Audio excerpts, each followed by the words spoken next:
बिस्मिल्लाहिर्रहमानिर्रहीम। अस्सलाम वालेकुम। मैं हूं मोहम्मद अकरम खोसो। आजकल जहां जाते हैं तो वहां वेनेजुएला का नाम सुनते हैं। बस हर जगह वेनेजुएला वेनेजुएला वेनेजुएला। मैंने सोचा कि आप लोगों के लिए एक वीडियो, एक लेक्चर बनाते हैं जिसमें समझते हैं जो बेसिक इन्फॉर्मेशन है वेनेजुएला के बारे में, उसको डिस्कस करते हैं। वेनेजुएला का जोग्राफिकल लोकेशन, कुछ जोग्राफिकल फीचर्स हैं, administrative divisions, units, government, parliament, population, religion, economy and historical events. ठीक है, ये फ्लैग है वेनेजुएला का।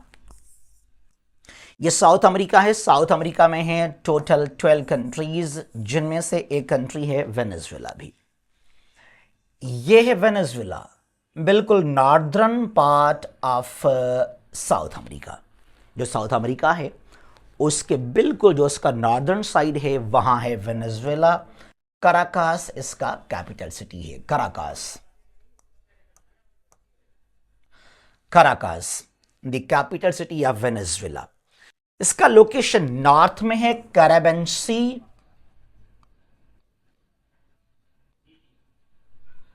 Caribbean sea is the part of the Atlantic ocean. ये एटलांटिक ओशन है। एटलांटिक ओशन जो है east of South America and North America, और वेस्ट में पैसिफिक ओशन है। ठीक है जी। तो कैरेबियन सी जो है it is the part of the Atlantic ocean, और कैरेबियन कंट्रीज कहलाते हैं। यहां स्मॉल स्मॉल कंट्रीज हैं, आइलैंड कंट्रीज हैं, नोन एज कैरेबियन कंट्रीज। दुनिया में कोई भी कंट्री का नाम नहीं है West Indies. It is only cricket team made by these all Caribbean countries. ठीक है। अच्छा, तो वेनेजुएला के नॉर्थ में कैरेबियन सी है, या कैरेबियन रीजन आप कह सकते हैं। साउथ में है ब्राजील, साउथ और साउथ ईस्ट में ब्राजील है। ठीक है जी। यहां पर ये नॉर्थ में कैरेबियन सी है, साउथ में ब्राजील, साउथ ईस्ट में भी ब्राजीली है, और बिल्कुल ईस्ट में यहां पर है गयाना, ये कंट्री गयाना। वेस्ट में ये है कोलंबिया। ठीक है जी। अच्छा, यहां पे नॉर्थ वेस्टर्न साइड है वेनेजुएला का, यहां है the Angel Falls. Angel waterfalls, the highest waterfalls in the world, और यहां से स्टार्ट होता है the Andes mountain range. The Andes, the longest mountain range in the world. Venezuela का वेस्टर्न साइड यहां से ये कोलंबिया, फिर आगे जो है, फिर बिल्कुल southern part of South America यहां तक। ठीक है जी। अच्छा, साउथ अमेरिका और लैटिन अमेरिका दोनों में क्या डिफरेंस है? आप सुनते होंगे कि वेनेजुएला जो है साउथ अमेरिका में लोकेटेड है, फिर कहीं सुनेंगे तो it is in Latin America. दोनों में क्या डिफरेंस है देखें जरा। यह है साउथ अमेरिका, जहां पर हैं 12 कंट्रीज, 12 कंट्रीज। ये ब्राजील, ये है फ्रेंच गयाना, जो कि कंट्री नहीं है, it's part of France. Autonomous territory है फ्रांस के कंट्रोल में। ये सुरीनेम है, गयाना, ये खुद वेनेजुएला है, कोलंबिया, इक्वाडोर, ये पेरू, बोलीविया, पैराग्वे, यूराग्वे, अर्जेंटीना, और ये वर्टिकल जो है ये चिली है। यहाँ 12 कंट्रीज। ठीक है जी। फिर ये जो है लैटिन अमेरिका, ये क्या है? Latin America. Now what is this? अगर आपने ये सुना, ये समझा कि South America is also known as Latin America, तो आप गलत है, ऐसा नहीं है। देखें जरा, लैटिन अमेरिका जो है ये हिस्टोरिकल, हिस्टोरिक, कल्चरल और रिलीजियस टर्म इसको यूज किया जाता है। साउथ अमेरिका के ये 12 countries, South America except these 2 countries Suriname and Guyana, इनको छोड़कर, क्योंकि ये काफी डिफरेंट है इन कंट्रीज से। यहां काफी जो है आबादी है, पॉपुलेशन है मुसलमानों की। दोनों ओआईसी के मेंबर कंट्रीज हैं। These 2 are OIC members. ठीक है, ये गयाना और Suriname. South America except these two countries, Suriname and Guyana. Central America जो कि हिस्सा है, it is part of North America, यहां 7 कंट्रीज हैं जहां पे पनामा है, Costa Rica, Nicaragua, Honduras, Belize, El Salvador, और ये कैरेबियन कंट्रीज जो हैं, यहाँ पे 13 कैरेबियन कंट्रीज हैं और कुछ यहाँ पे जो हैं टेरिटरीज भी हैं। तो Caribbean region, Caribbean countries, Central America and South America except these 2 countries, Suriname and Guyana, these are known as Latin America. Clear now? अच्छा, वेनेजुएला ऑफिशियल नेम है Bolivarian Republic of Venezuela. Bolivarian Republic of Venezuela is the official name of Venezuela. Capital city Caracas. Independence आज़ादी 5 जुलाई 1811 1811 में founding father Simon बोलीवार।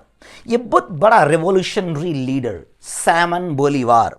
ये जो countries हैं, चाहे यहाँ ये वेनेजुएला है, कोलंबिया, ये Ecuador, Peru, Bolivia, these were under Spanish control. ये सब के सब थे, पहले कॉलोनीज थे ये स्पेन के। इनके खिलाफ जो जो जो जो स्पेनिश जो किंगडम रूल, उसके खिलाफ इसने बगावत किया सैमन बोलीवार ने।